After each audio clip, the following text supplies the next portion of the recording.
Hey guys, it's Lisa here and welcome to Squad. Now, if this is your first time tuning in, we're bringing you everything you need to know about esports and gaming, including exclusive interviews, gameplay, and highlights. Now, today's episode is a really good one, so let me run it down for you. First, we're going to be taking a look at PT Mod in ModStar, and then Brody is back, great, to join Marissa in Unmuted. And then later on, we're going to get a call from D1 to talk about the Smash Summit with our boys Drewface and Brody. But before we get into all of that, let me tell you about the news in Reported.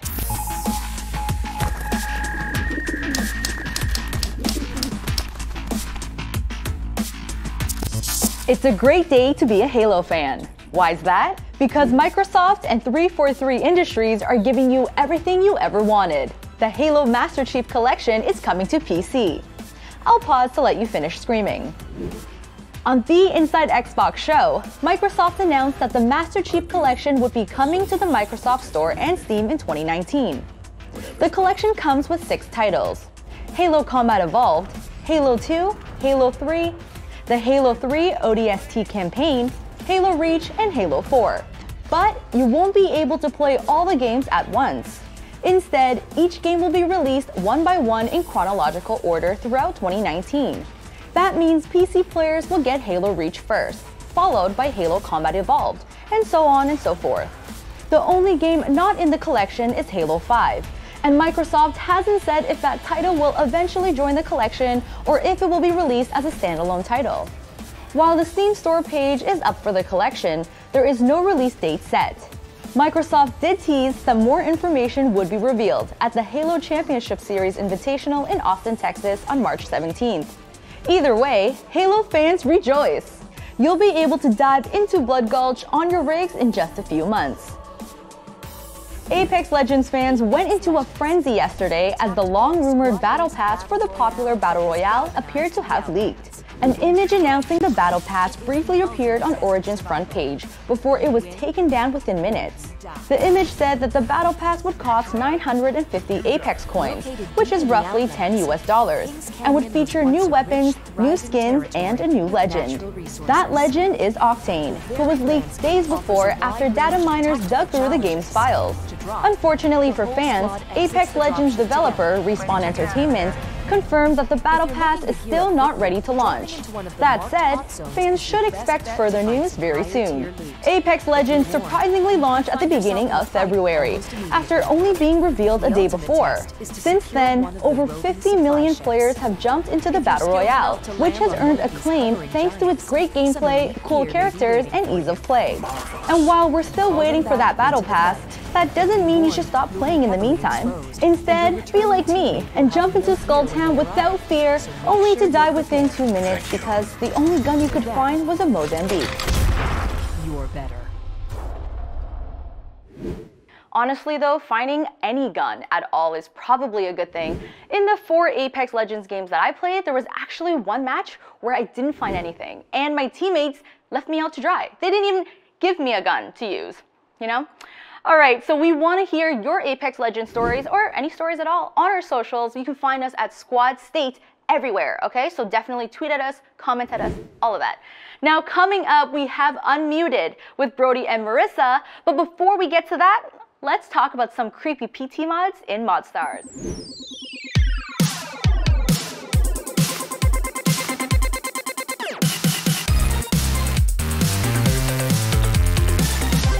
One of the scariest horror games of the past decade isn't even a full-fledged game. Back in August 2014, Konami released a free demo called PT, short for Playable Teaser, on the PlayStation 4. In it, you explore a haunted house in the suburbs, as increasingly more and more disturbing things happen to you as you try to solve puzzles and avoid a ghost named Lisa. While it may not have been a complete game, it was terrifying. And when it turned out to be a teaser for a new Silent Hill game called Silent Hills, set to be directed by Hideo Kojima in collaboration with film director Guillermo del Toro, players were ecstatic to see what a game based off PT could look like. So you can imagine how disappointed everyone was when Silent Hills was cancelled in 2015. Worse, Konami announced that they would be pulling PT from the PlayStation Store, meaning that no one would be able to play the game unless they already downloaded it. To say this sucks would be an understatement, but PT wasn't going to die that easily. Many fans turned to mods to keep the game's legacy alive. First up is Corridors, which is modder Smoggy Chip's first ever game. Made in Unreal Engine 4, Corridors nails the vibe of PT, even if some parts were missing. Smoggy Chips would have recreated all of it had he not lost all the project files and subsequently stopped development. That said, it's a good first try. Then there's PT for PC, created by Kimsar. This was an extremely faithful recreation of PT and attracted a lot of attention back in July 2018 when it neared completion. It was at that point that Kimsar was contacted by Konami itself, who told him to shut it down due to legal reasons. It's not all that bad for Kimsar though. Konami also told him they would offer him an internship later down the line if he continued game development. The most recent effort is Unreal PT by Radius Gordello. This one captures the atmosphere and scares that made the original so loved, but it also makes a dramatic change in the ending. Namely, it's easier to get. Taking 9 months to create, Unreal PT was only available for play for a few weeks before its creator took it down in January 2019. Of course, recreations aren't the only way that players have celebrated PT. Just check out this Minecraft recreation of PT, which is just as scary, if not a bit more blocky, than the original. Or how about this version of PT made in Little Big Planet 3? Pretty good, but it's definitely less scary than the original, mostly because Sackboy is so gosh darn adorable. Last but not least, we have PT in Dying Light. Is it 100% faithful? No. Does it capture the atmosphere of PT perfectly? Most definitely. PT itself may only exist on a handful of PS4s that still have it installed, but thanks to mods and recreations like this, its legacy will last for years to come.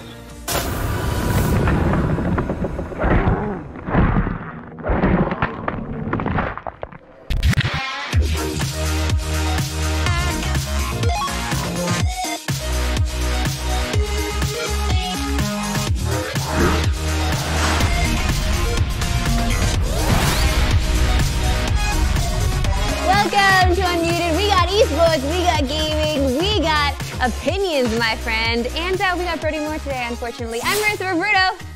And I'm Brody, and now that I've had some time to recover, I'm ready to shut you down. Ooh, well, not so fast, young one. Let's just run down how this little thing's gonna work for newcomers. Right here, we have topics, but at any point in time, one of us can hit this little mute button right here to shut the other one up for 30 seconds. And during our top stories, we'll be on the clock to get our opinions out in only 2 minutes. So let's not waste any more time and get to our first story, Marissa Roberto. Let's get to it. Kicking off our list of stories is Team Solomid. The team announced this week that it had signed its first Magic the Gathering player, Numa the Numpy. It's covered. He's actually covered Magic the Gathering tournaments before, and he's even actually won a couple himself. Yeah, so do you think that TSM made a good choice with this guy and also to move into Magic? And is there a possibility for Magic to have, you know, this amazing esport? And go. All right. So this is weird because it's Magic. Yeah. And like there is a video game version of Magic, right? But presumably they just want it all card-based there. Is that an esport? I mean, like we don't want the E to define electronic or anything, but what really makes an esport? Can a card game be an esport? You know, I mean, there's a really cool thing that GoRocksGo, a player once that we've talked to before. Yeah. GoRocks is he mentioned that in an esport, in a game, there is chance for physical mess up. You know, like your finger slips off an analog stick, then you can make a mistake in a game. But in chess, you can't, right? It's a move and that's done. There's no physical mess up. And that's now a whole other thing. It's just it's a board game. It's not an esport. And I think that's really where we should draw the line. Okay. And I should gatekeep on Magic being an esport. There should be no gatekeeping in esports. It's very young, it's very fresh, it's very popping, and I feel like anything could technically make its way in as long as it has a game base and as long as I feel like it belongs in geek culture, because that's kind of where all this stuff lies. So in Magic the Gathering, obviously, yeah, physical cards, but there's an electronic version of Magic the Gathering. We play Hearthstone, and Hearthstone is an esport, okay? So I feel like this can definitely make its mark in esports if it's handled properly, and I feel like choosing this kind of talent is the right way to go. He seems to have a really good personality. I mean, I don't know, obviously you and I don't follow Magic the Gathering as much as we should. We have some producers in the office who love Magic, who spent thousands upon thousands of dollars on their deck. I'm trash. I've played. It's just fun. Magic is fun. Don't get me wrong. I do love Magic, and TSM entering into it, absolutely smart move. With $1 million prize pool coming up, super smart move for TSM. For sure. No qualms there with them. Absolutely. But it's just like, what is an esport now? Are traditional sports going to try to be esports now? They're going to move into it. Yeah, what is an esport? No, right? because whatever, Brody, you take it down all over like Clash Royale as an esport. You hate on Hearthstone as an esport. You've always hated on card-based esports. So like the fact that you're not into this does not surprise me at all. No, you're wrong. We're moving on. In League of Legends, G2 has assigned PromiseQ as the team's second substitute. The signing was made because of Mikyx, the team's support, who has struggled to deal with chronic wrist injury since the start of the LEC split. PromiseQ will sign with G2 until May 20th and will fill in for Mikyx when necessary. So what do you think of this, and should teams be subbing in players more for their main roster to give time to rest? We've seen a lot of injuries lately in esports, a lot of wrist strain across, you know, especially I've seen it a lot in Smash Brothers too. You know, people are having issues now by playing too much throughout the day and not exercising. Should they be subbing in? Yeah, well, I mean, I feel like we can relate this again back to traditional sports. So when there's an injury with an athlete, they call another athlete and the minors up. So all of these esports technically should have a minor system in place where they know who can do what, they know who can work with who, and they're able to pick from that team and bring someone up as they go. So unfortunately, yeah, there will be injuries. I know people don't see esport athletes as athletes. Some people don't think they are. Can I meet those people? I feel like you used to be one of those people. No. Yes, you did. There's a difference between an athlete and being a professional at something, right? An athlete, I do believe, needs physical thing. I don't believe esports pros are athletes. Esports pros are professionals at esports. It's a completely different thing. So you don't believe that they're athletes? No. Okay, this is my point exactly. But that's different. I still believe that they're good at what they do and they deserve the attention they get because they're really good at what they do. I'm not discrediting them, but I don't think they need the label of athlete to be good at what they do.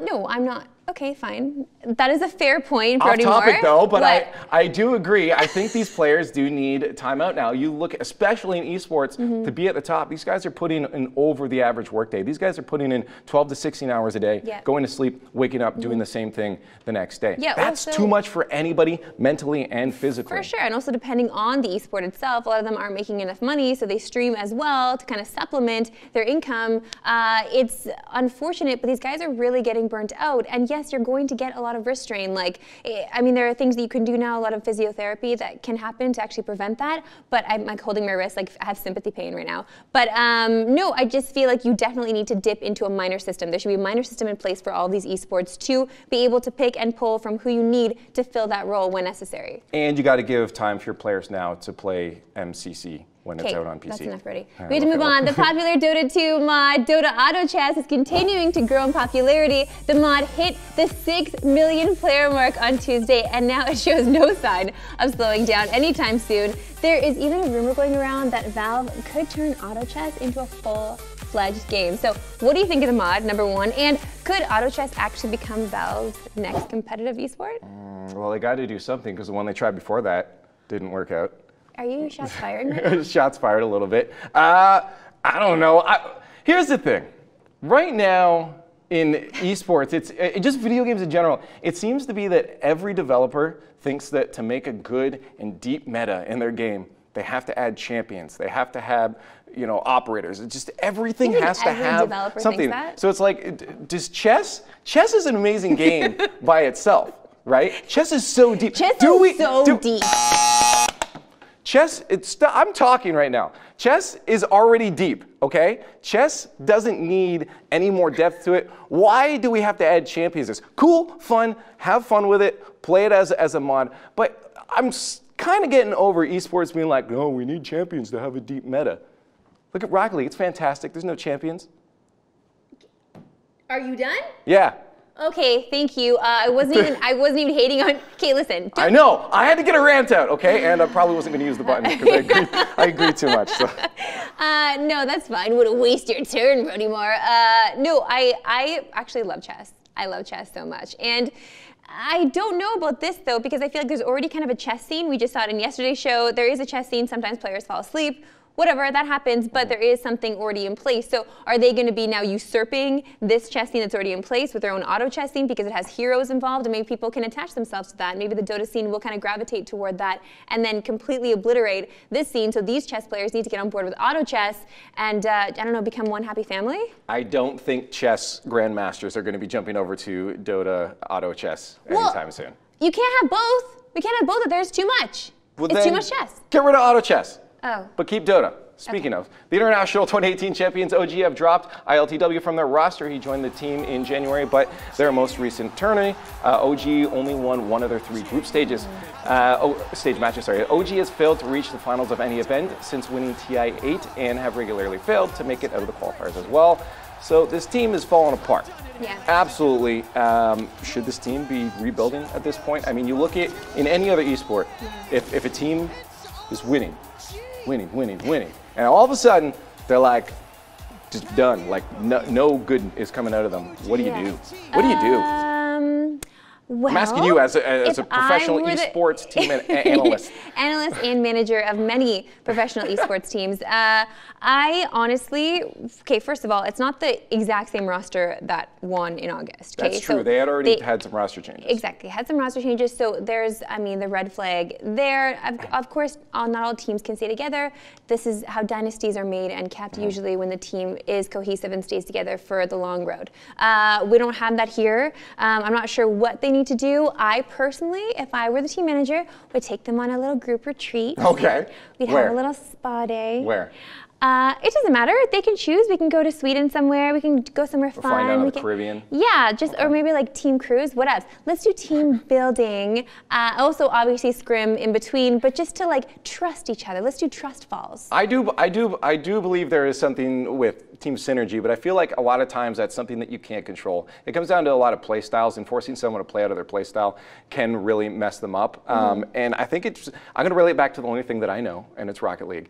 And Rocket League sometimes sometimes you can take two really good players, put them together. That dream team ain't going to work because the synergy, the play style is way too different on the field, and in small split decision decisions, you're going to have issues, right? You're going to have runovers, you're going to have double commits. Same thing can happen in any other esport, right? If you have a player expecting one thing from a teammate, and all of a sudden that split decision second, I can't speak today. Because all I see is happens, Rocket League. They're gonna have When he issues. says Rocket League, he sees like balls flying. I'm not going to lie, I got Halo on my mind.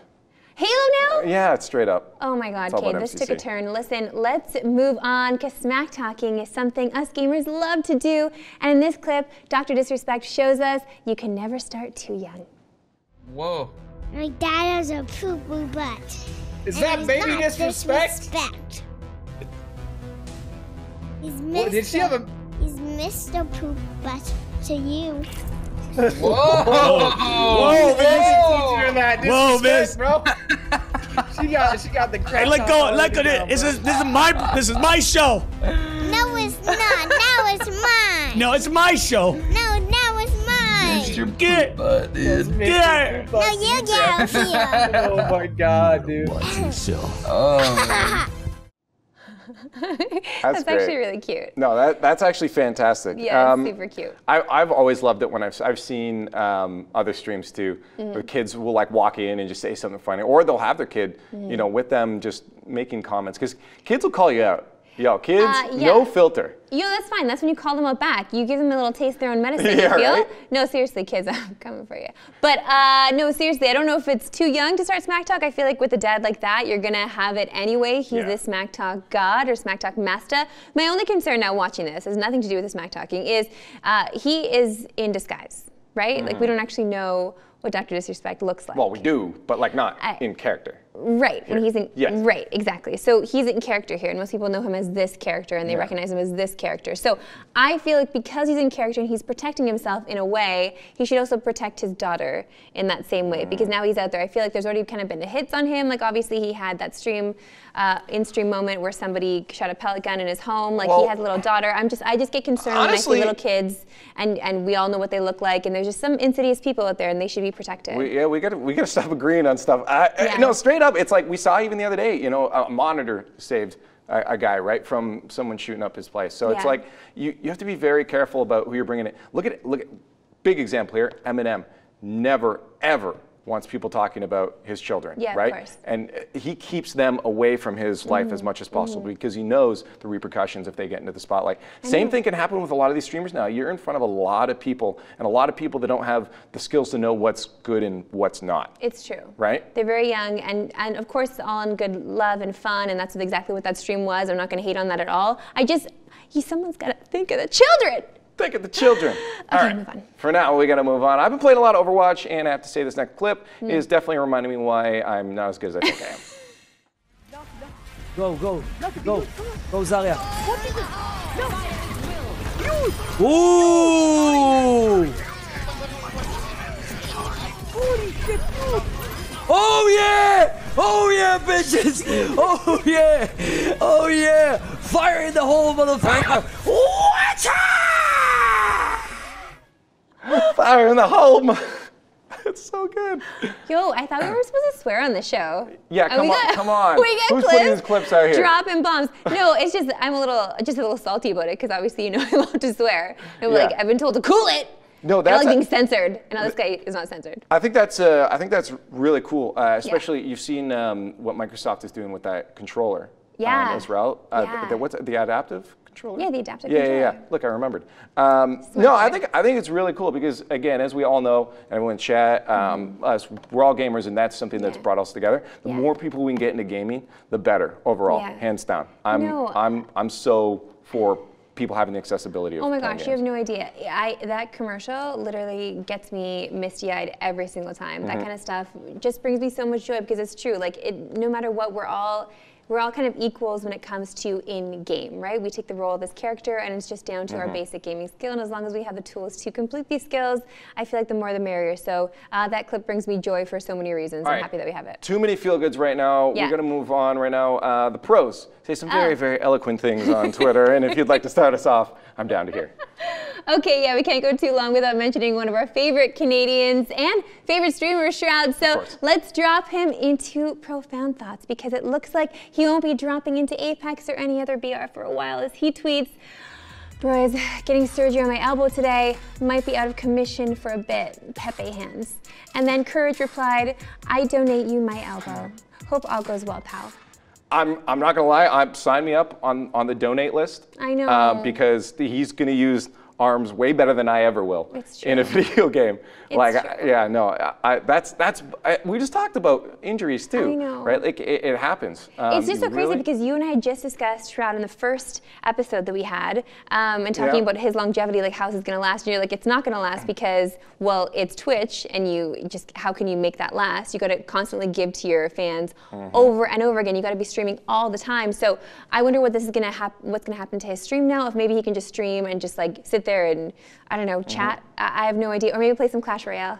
He's got it, or yeah, he's not Shroud podcast stream. Well, I mean, I don't know. His bros, they love him so much. They sent him flowers. They sent him a card. Like they love him so much, and they're used to spending every single day with him, right? So to not have him drop in, especially Apex, I wonder if this is going to affect his game in any way. Like if he's going to be as litty of a player. I'm sure he will. When he comes, yeah, you're right. Yeah, it's gonna be amazing. Yeah, I'm sure they're fine. But speaking of people that we love, Hearthstone Heartthrob Disguised Toast is fire with his hot takes. Love this one coming off the recent cheating problems in Apex. He says, "Rampant cheating problems in Apex Legends and auto chess make me paranoid every time I lose. At least in Hearthstone, I know I lost the bullshit RNG and stream sniping since I've never been defeated fairly due to my immense skill in the game." I love him so much. Like, I'm so into this guy's toast. It's real though when you actually realize that you've lost. And this is why I don't play ones in Rocket League. It's because when I lose. Can we get a counter off on how many times Brody mentions Rocket League? But no, it's for real. When you're playing a game and like solo and it's a game pure skill, there's no RNG. Yeah.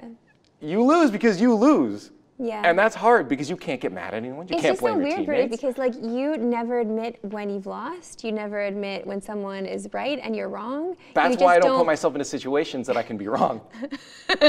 Welcome to Unmuted. That's why I hang out with you. Your mouth. Moving on, one more profound thought for you, and you know I gotta give more love to COD Pro. JCap, can't help myself because this one really hit home. He says, he teaming with little ass kids sometimes, man. Them's the feels. Them's the feels. Yo, you ever jump into a game of CS online? Like you just, oh yeah, I'm sorry, Britta's actually still muted, so I'm just gonna go off. We're gonna go into a game of CS online, and these little kids, man, just the squawking, the little voices in my ear, just saying the dumbest stuff. Guys, no, if you're gonna talk, let's talk about strats in game. I don't wanna hear about what your friend is doing. I don't wanna hear about what you're eating. I don't wanna hear about anything that happened to you in school today. I don't care. You know what? Let's talk about the game. You know what's great? What? Fortnite. For the sole reason that they've taken all those little children away from us and put them into one game that we don't have to deal with anymore. Right? I love that you chirp. I never thought I'd hear you say, you know what's good? Fortnite. Yeah, right? No, but you know what's actually good? Halo! It's time for Crowd Control, and this image absolutely sums up how all Halo fans feel right now. Okay. Take a look at this. Okay, we see that MCC's announced. Okay, okay. Wait, it's got Halo Reach. All right. Okay. On Steam. Oh! Kate, don't push the desk. I'm so excited. MCC on Steam, PC with Halo Reach. It's happening. How do you know Brody picked that clip today? I totally didn't. It's just everyone's excited.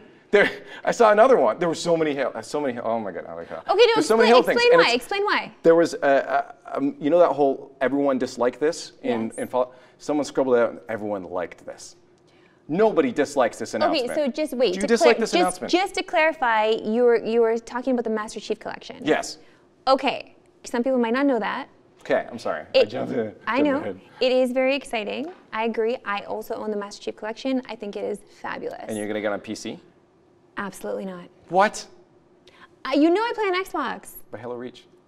Okay, moving on. Okay, I need to chill you down from Halo real quick. We got a horse in Red Dead that just wants to jump, and jump he does. Oh, Jesus.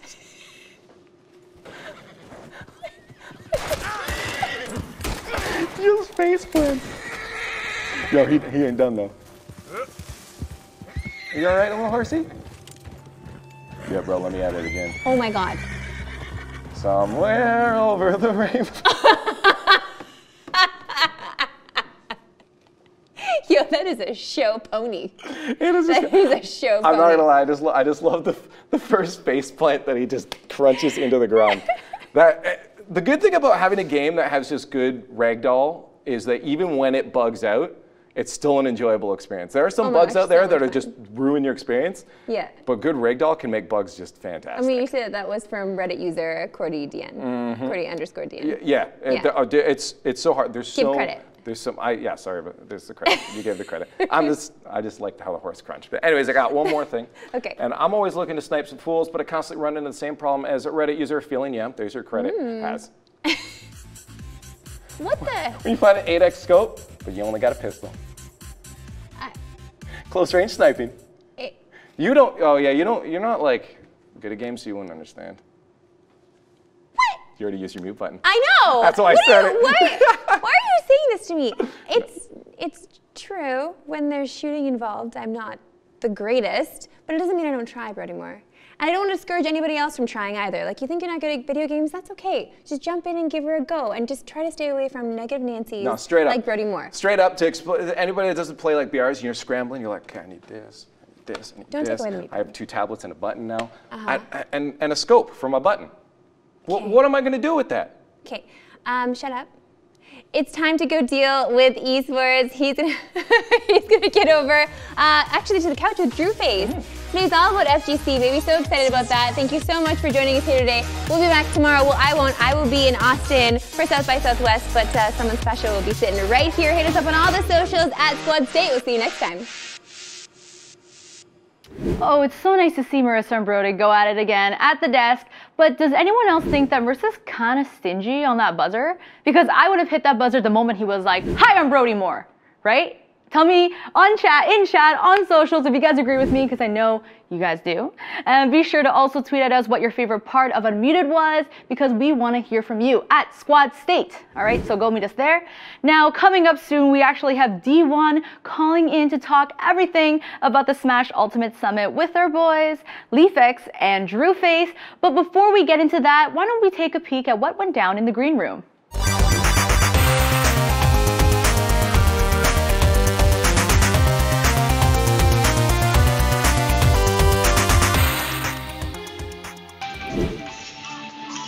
Drew, while we have you, Yep. I don't think I've ever asked you this. How did you get into fighting games? So I was like Come on, Drew, introduce yourself to the stream. Who are you?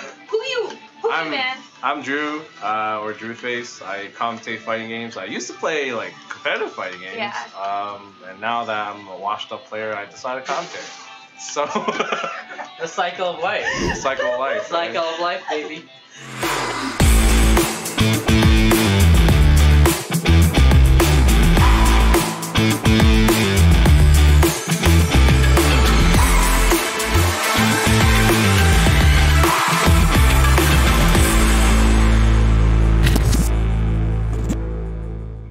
Welcome to Esports in 30. I'm Brody Moore, and I'm chilling with Drewface. What's up, dude? What's poppin', homie? I'm so excited to talk about some fighting games today, bro. Yeah. Yo, you know what happened this past weekend? Damn, Summit, baby. Summit, yeah, man. Yo, you've been on that Ultimate game. You play everything. I play everything, You've been on the baby. Ultimate game? I've been definitely on Ultimate, man. I play that top tier Lucina, and I'm ready to rock. Ready to rock. No, that's it? Just Lucina? Just no Lucina, pockets? man. No pockets, baby. I only stick with one girl, and that's my girl. All day. I'm monogamous. Am I have to wreck you with my puff? Oh, in the green room at some point? You ain't gonna wreck me, baby. You Bro. ain't gonna wreck me at all. Bro, that's the one game I think that I'll actually have like maybe a bit of an upper hand on you out of any of the FGC games at all. Actually, that's a good question. Ultimate and just Smash in general. Yes. You call it a brawler. Do you include it in the FGC family? I do, because it's a fighting game, and we are all fighting games, baby. Don't matter what. If you got platforms, you got air in the sky, you got a tri-dash, or you're an X-Men character, you're a fighting game to me. All right. So does that include PlayStation All-Stars? Yes. Oh, it does? Yes. Okay, well, there's a lot of that game. We need another one. We need a second PlayStation All-Stars. Kratos was the ish, dude. Well, I love trash, but you know what? Smash Ultimate Summit. I'm happy about it because it gave me an opportunity to see a lot of the personalities behind the competitive scene Ultimate. And that's something that a lot of tournaments don't really get to highlight. Yeah, I'm really excited to talk about that today, bro. You love that whole chill feel, right? And that's why we're here right now. So Summit was your thing then, right? I love the casting couch. It's amazing. Perfect. Well, as you just said, on Esports in 30 Wednesdays are dedicated to the FGC, and today it's all about Smash Ultimate. Before we bring in a very special guest to chat with us, we got to check out some highlights from the Smash Ultimate Summit. Oh, it is? Wait, sorry, that's right. Yeah. Okay, yeah, first. Ooh, the imagination. Oh, that is 55. It's not too far from. And he's shielded too. He's off stage now. Has to burn the bike. That's a huge relief for Sack right now too. Yeah, now he can actually go in. Dash attack will kill here though. And the bike throw. Nice. For the weight though? Yeah. Trying to intimidate him, making him think that he's going to continue his back air. I like that dash attack out of corner. Instead of doing a defensive option, picked an aggressive one. Yeah. So, air dodges. The stitch face right at the end. Oh, really nice coverage. Back here, this might be it. Oh, he should have his bike back right now. Doesn't matter. What a clean comeback. Yeah. Back here? Oh, yeah. And I don't think he actually wanted to grab the leg there. Nice idea. But still keeping the pressure off on the stage. Back here. What do you do as Olimar there? Nothing. Yeah, you died. You died. Jeez, bro. Okay, the back air, only weak hit. You gotta watch those rolls, bro. See if someone's gonna catch you. Oh, yes! God. Oh, my, I felt it. He popped off. We popped off. He didn't know he didn't know if he should pop off or not. He didn't know if he should pop off or not. Now it's another double purple. We have blue another again. 3-0. Oh my God. Yeah, how's he gonna? Okay, back to stage. Oh my God! And a three-stop. A three-stop. Was in a lot of trouble. Wow. Great recovery. Dropped in. Yeah. What we That was clean. Uh-oh. Trying to touch the ground safely. The lineup is not the best though. Yeah, they're let's really not looking so great right now. Let me get a purple. I need it tonight. Oh! Got him, man. Oh! This?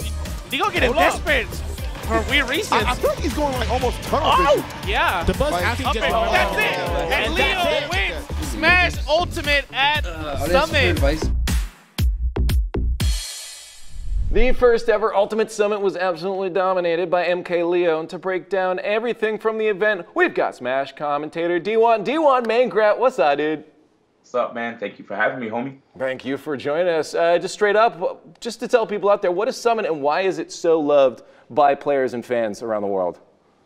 One of the reasons that many people clamor to have a Summit for their particular game is because, first off, it's that event is a good representation of all the skill that's usually at the event, and for those people that get voted in by their fans, it's a good opportunity for them to level up. So you get a really, imagine just a house full of all the best players and some up-and-coming players who always wanted that shot to be the best, to have the opportunity to go to an invitational where it only has this small focus group of players and nobody else. You can get quick in just a short amount of days. A lot of the players, after attending a summit, usually end up saying that it's like the best tournament that they've ever attended. And they also mention the fact that they've gotten that summit boost, right? Because of the fact that they were in a house with like all these great players for like more than like for about 4 days, because since there's a media day, these guys get a plenty amount of time to just grind and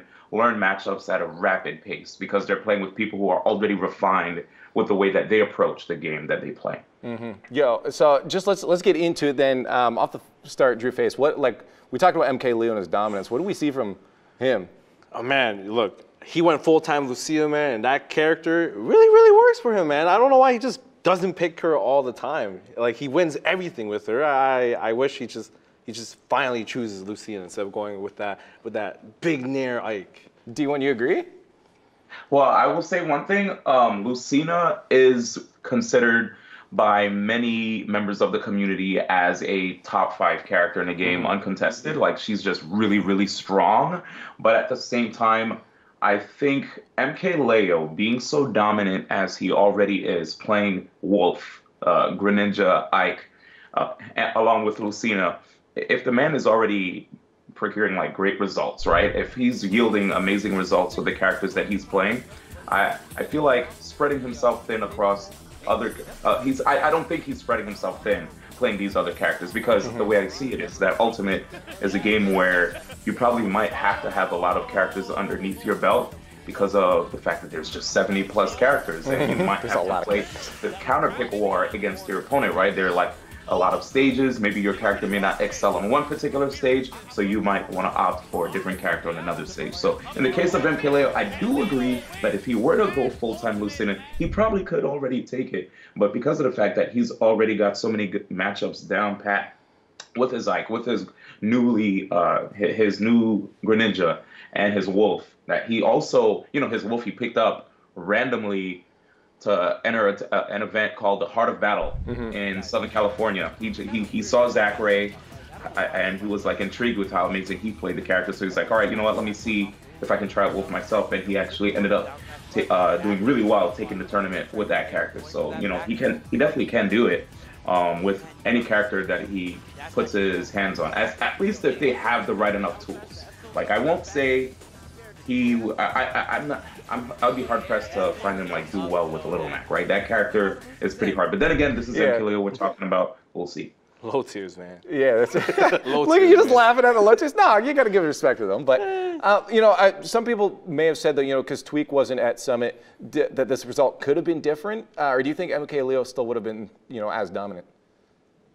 That's like a very interesting point. Tweak, I feel like that's the other player that's like right there on par with MKLeo. After that big win at Frostbite 2019, people were convinced again that Tweak had what it takes, because prior to Frostbite at Genesis, he didn't even get in the top 8, and that had a lot of people scratching their heads wondering like, whoa, maybe there might actually be some cracks in his armor, right? Maybe he may not be as good as everyone's saying, or he, might have just had a bad day.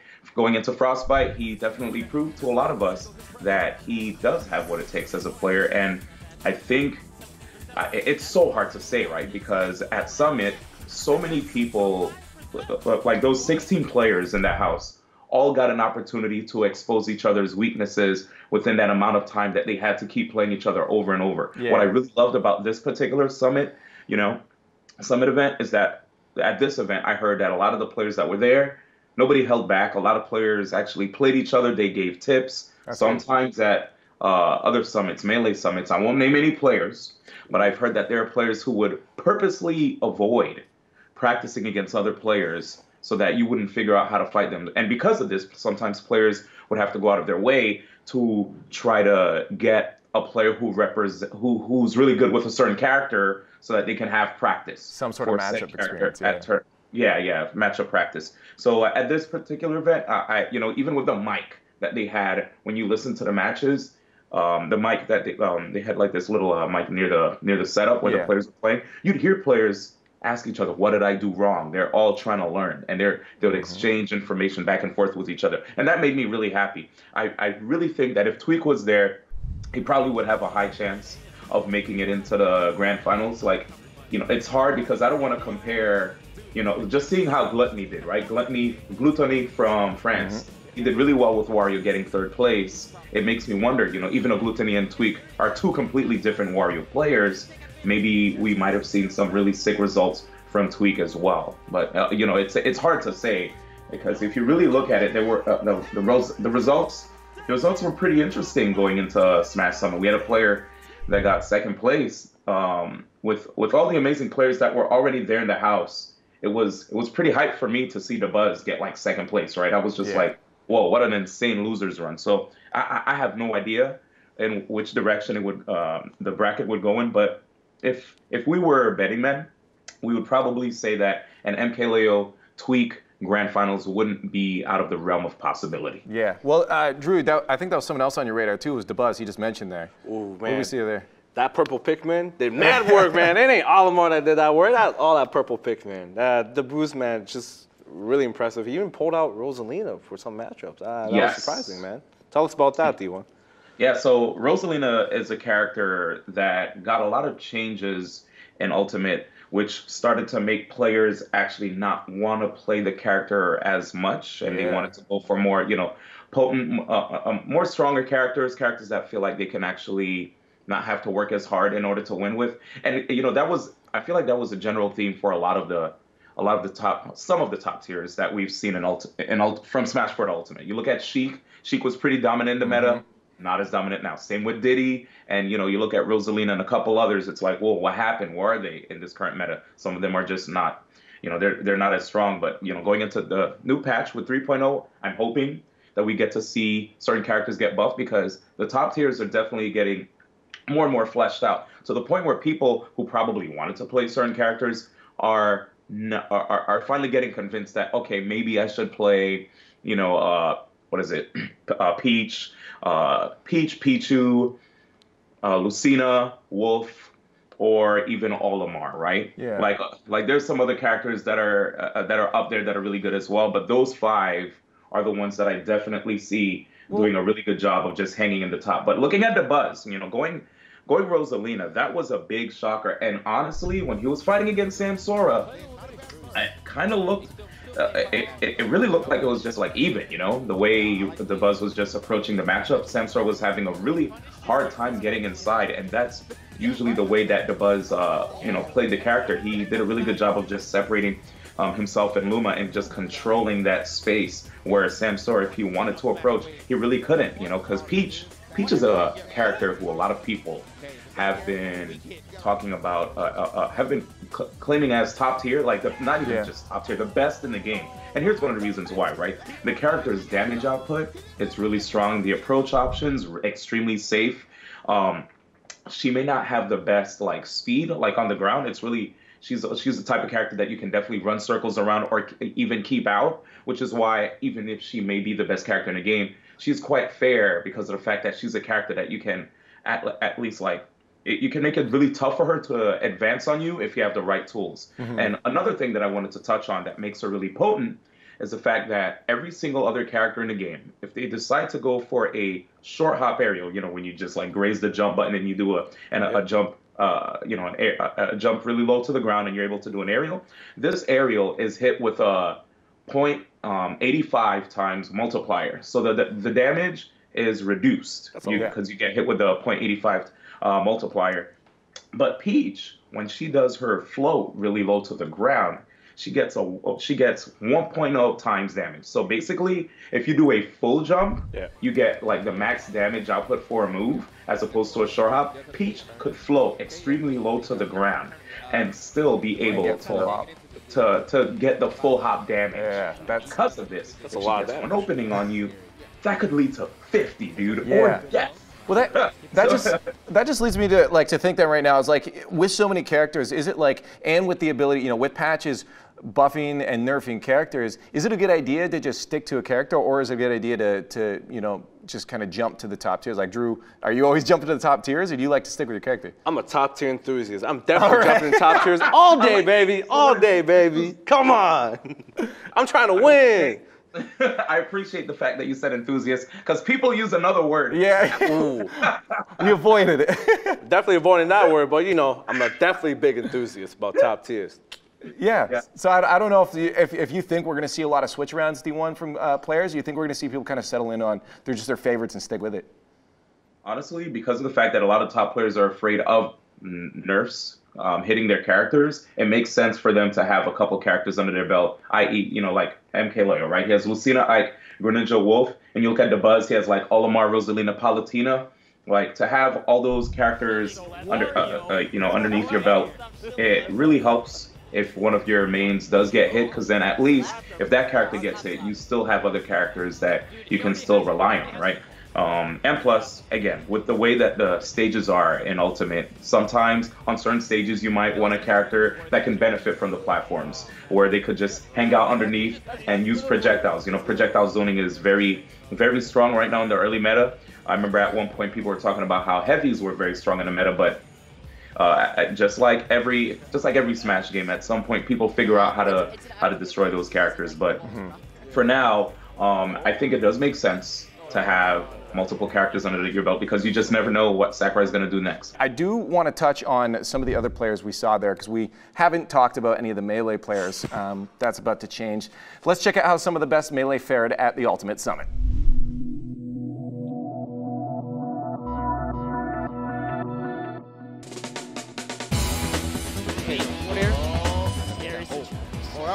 Wall jump that recovery that so was good, but the up B. The clutch wall jump, will it be enough? One more chance. Untechable. Untechable. I feel like, well, maybe Bowser's is too big, but I feel like Mikyx should be able to DI that laser a little better at 95% with the rage and the Bowser and Bear dip. He pretty If good you for the actually roll tech him there, roll. if you roll him there, he can cover everything. Oh my god. There's a roll in there. There's your roll. And he's in his head getting that grab too. Very So much pressure. Very close for a back throw. What? Yeah. He still has time to do that after the down smash. That's for sure. Roll it everywhere. Okay, back throw, off stage. Flat bomb. What an air dodge. That was actually so close. Oh, is that? Oh, he goes way out there. And whoa. Man. Moto is a 3-1 Leffen is killing it right now with He's the actually Ivy cooking right Sword. The charge, don't. You grab him out of that down there. That's wrong, man. That's wrong. Okay. Off stage. Oh! Flare Blitz. Flare Blitz is going to take it in a 3-stock from Leffen. Oh, man. Way up there. Yeah. Nobody's going to throw that. Okay. Oh, again, I told you, man. It's just, you're not sure on how to edge guard. You don't have the timing, and Sinnoh just eats that up. What in particular do you just not like about it? He don't stop moving. I mean, Fox too. Oh no. No tag. Oh, man. Yes. And he's at 2%. That's looking rough for Fluff right now. Yeah. Oh, that's great timing on that bird smash. E-stock from Big Left. I feel like he's low-key trying to bait out the parry. Maybe. Oh, that's close. And there it is. And the 3-0. Nicely done for Big Left. The 3-0 over Fluff. Wrong way. I expect Cosmos to come through with an up smash. Oh, you're okay, how do you know? Oh, that still made effect with That nice. sweet spot. That was so sick. As we saw, there were no Melee pros in the top 8 of Summit, but they no doubt had some good moments. D1, I'm just kind of curious on your thoughts on the Melee boys, how they did this past weekend. Honestly, I'm really happy to see how these guys have been like just getting better and better with regard to the game. Like, yeah, they might not have gotten top 8, but a lot of people have already expected that. If anything, the best takeaway from this is the fact that Ultimate is a game, you know, contrary to Smash 4, where that if you're actually really good at the game, it will show. Like, we've been seeing consistent results for a lot of players super early, right? Like players who are expected to do really well would at least like do a good job of just hanging up in the top, especially like when you see like the way MKLeo has been approaching the game. Like he's been really consistent looking at even the buzz outside of Frostbite. He's been really consistent, but now going into like the Melee side of things, they've been working really hard. Armada was the player who I've been watching a lot because already Leffen was everyone's like far away like pick that like out of like all the players that's the strongest, right? You look at Leffen, he took a character called Pokemon Trainer who wasn't even top tier, and yet he was still doing a really great job like at a lot of events, shocking the world, right? Like, oh my God, look at this. You know, we actually have Melee people who like the game and are doing well at the game. But Armada, the player who has like also insane work ethic, just like Leffen, has been solo maining Inkling, and his Inkling has been like really impressive to me. I was so proud of him to even go as far to travel to Ohio from Sweden, Gothenburg, Sweden. The man hopped on a flight went to the Loft House to practice with Cosmos, Sweet, Kataro, Falls, all those guys there. He knows that that house has like some of the best players in the planet when it comes to Super Smash Bros. Ultimate. So he actually went out of his way to grind and, you know, see if he can do his best. And he actually beat a player who I expected to get into the top 8, you know, a player who has been focusing a lot on streaming lately, and you know, people have been wondering if this guy is washed up or you know, or what. Zero, right? Who's part of Tempo? I thought we were going to see Zero get into the top 8. I really think he has what it takes. He has an amazing mind for the game, and he has some really good characters. Unfortunately for him, going into the game, he had like a really tough character crises, which a lot of players did have, and because of this, it kind of held him back from being able to maximize the potential of whatever character he put his hands on.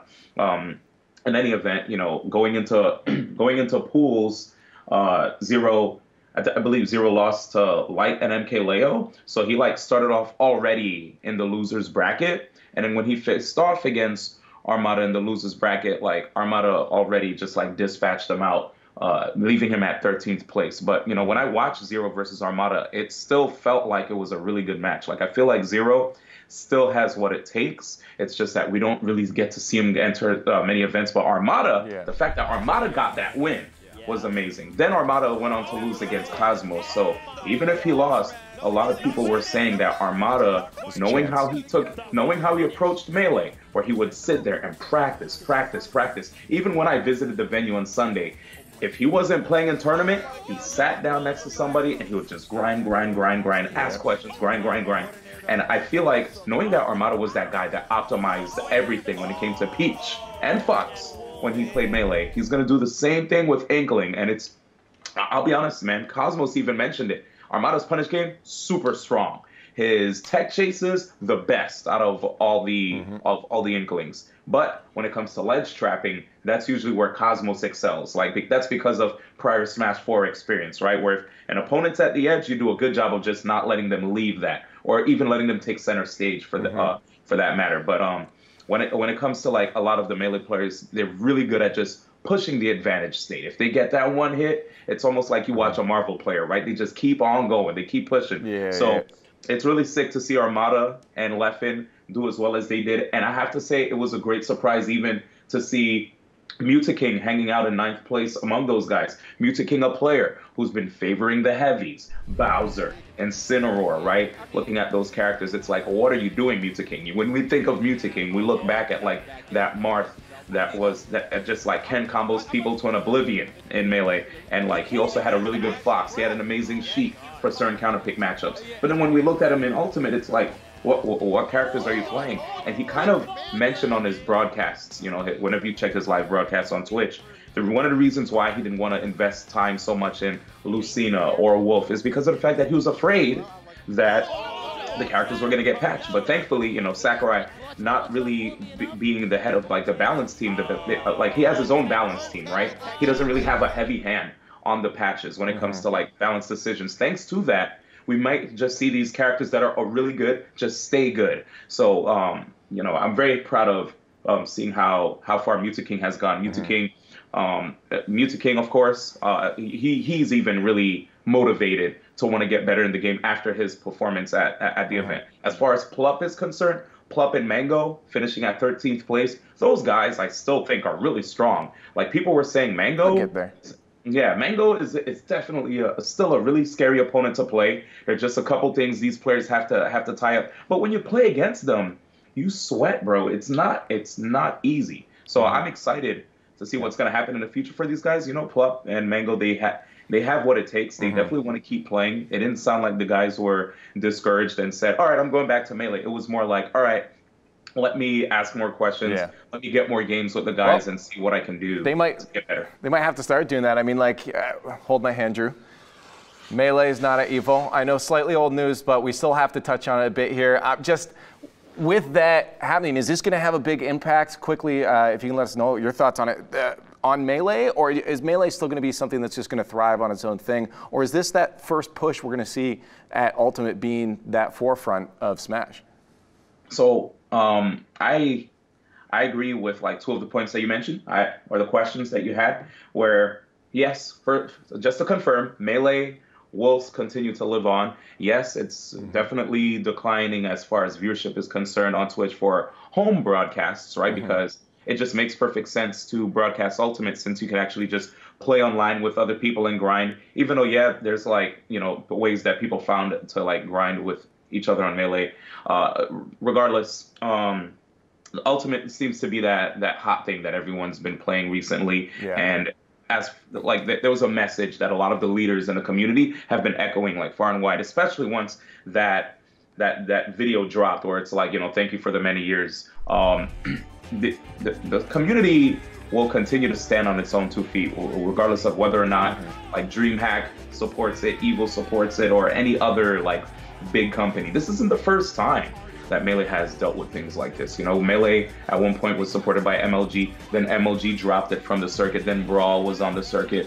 You know, like these things happen all the time, right? It's hard sometimes for people to try to sell like sponsorships against such an old game, right? When you have a game like Ultimate that can be played on monitors, all of a sudden tournament organizers are like, cool, now I can actually seek out sponsorships from people that have these headsets, you know, these monitors, et cetera, all the gaming peripherals and stuff like that. Why? Because, you know, these games are more up to date.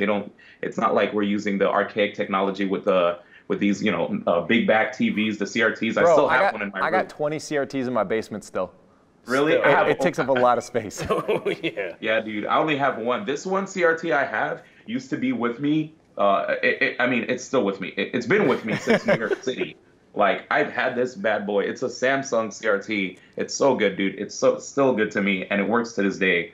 So, I still think Melee is it's still gonna be there. Yeah. Like every single major Smash event outside of EVO, like EVO we always saw as that event that just like helps bring a lot of eyes and newcomers to our scene. But whether or not we're part of EVO, we never felt like it was the end of the world for us. It sucks that to everybody else from the outside looking in, when they see that a game's not at EVO, they immediately write it off as, oh, the game's dead, yada, yada. I guess there's no reason for me to be as invested in it, which kind of sucks. But when you look at Genesis 6 had fat numbers, right? When it came to the viewership for Melee on Finals Day. We were up there like 150K plus, right? Like just so many people were tuning in to watch the Melee Finals. Honestly, like, end of the day, I still think that Melee is going to be here to stay. It just people may not be as invested in it. That's my game. I love it, and I hope so. Man, we need to do a podcast with you, but I have a couple more things to get to here. Quickly, 30 seconds, see if you agree with us right now. Of course, we talked a lot about MK Leo, but Drew, who's our player of the week? Man, that is Liquid the Booze. He's godly. You on that train, the Buzz? You giving it to him? Honestly, man, the Buzz is nice, bro. I feel like this past weekend, everybody was just saying the Buzz is one of my favorite players. You know, seeing how the Buzz joined Team Liquid prior to this game in Smash 4, a lot of people were trying to do this parallel where they're like, oh, I wonder if the Buzz is the H-box of Melee, right? But then when they got a better chance to meet the Buzz, they realized he's just his own person, and whatever stigma there was with the Buzz's name due to the fact that he might have played characters that are quote unquote lame. The moment they got a chance to hang with him at the Ultimate Summit, they realized, all right, regardless of whatever characters he plays, he's still a really chill guy, and he does his best to try to actually like share information with people and help people learn ways to beat him so that he can even make himself stronger. He's like, if you find counters to the way I play, then I can help find counters to the counters that you have to my way of playing, which is like one of the most like woke things that any player could say. So yeah, I'm really proud of him, and I think he, it's good to see him bounce back after that shocking 17th place. When he entered the Genesis, he did really well. The Buzz is that player who usually always hangs in the top 5 of any event. It's either he's like, it's either he gets like within the top 5, top 4, or he wins, right? You rarely see him get outside of top 8, but Frostbite was a shocker, losing to T's Pac-Man and Void's Pichu. Void, who was actually he wasn't even confident that he was going to win against the Buzz, but he ended up beating him. So going into Summit, seeing that impressive losers run where he was able to go through the likes of Samsora, Nairo, Cosmos, Armada, You know, right after losing to Zach Ray in the winners quarterfinals of Summit, it was really, really cool to see him even beating Gluttony, you know, as well. Like, I'm really proud of him, and I think Liquid did a really good job picking up this guy because he's a player that is very smart. He's entertaining, and you know, I just see like sky's the limit for this guy. Yeah. Like, hey. Now, I got, we had some questions from fans on online. I can only get to one right now, but I got a question from K-Kwan. He asks, what was your favorite set overall from Summit? What was my favorite set overall? Yeah, someone had to go back and watch one from the past weekend. Just one set, what would it be? Honestly, I would have to go with the Buzz versus Sam Sora, because like... Yeah, you on that, Drew? That's my set.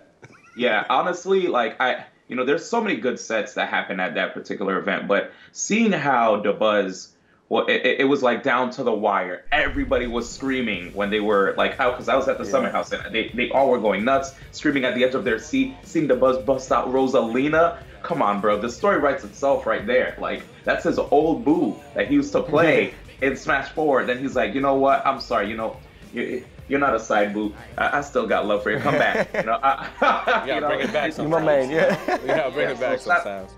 Shout outs to the Rosalina actually making an appearance and winning. That was the best part about it. The fact that Rosalina came back and won for the set for the Buzz against a very strong opponent. Sam Sora is a player that a lot of people put like probably in the top 5 echelon of players. Like, he's the best Peach, and you should never be shocked when he's like in the top 8. You know? So it was good. That was a really, really good job by the Buzz. And I have to say, dude, it's really scary seeing how, man, you think you would be able to know how to beat him if you beat his Olimar, but then he's always has something up his sleeve. So yeah, great job to him, dude. That was impressive. Hey, D1, man, we're out of time right now. We're gonna have you back, but I just want to say thanks so much for chatting with us today. Thank you so much for having me, dude. It's been a pleasure. All right, Drew. Overall now, Ultimate's just blowing up. It's 2019, a fresh start for this game. What are we seeing right now from Ultimate overall? You know what? We see Melee players coming in, and this is the real 2020, baby. Ain't no fox. It's 77 characters, and they're all godlike. That's the thing. Okay, so who you main in that? Like, you say you're jumping everywhere. I'm jumping everywhere. You know what? I play Lucina. I'm a top tier. Of course, top tier enthusiast. All right, well, I'm gonna have to try to not get bodied by you at one point in the green room there. But that's all we got for esports in 30 Day. Tomorrow's show is dedicated to Rocket League. Yes. And I'll have Lethamir and Lawler joining me to break it all down. If you don't already, make sure to hit us up on all our socials, YouTube, Insta, Twitter, at Squad State before you go, and we'll see you then. What a great interview. Now that really brings up the question whether this game, Smash Ultimate, can raise the esport to maybe tier 2 or tier 1? Well, let us know on our socials at Squad State. We want to hear from you guys. But now it's the end of the show, so we have to wrap it up. Shout out to Red Bull for fueling our team, but we're going to be back tomorrow. The Green Room gameplay starts at 1 p.m. Eastern Time, and then we're back for a bunch of new shows. We've got new Unmuted, Reported, and I think it's Rocket League Day in Esports in 30, so Lethamir will be stopping by. So we'll see you guys then.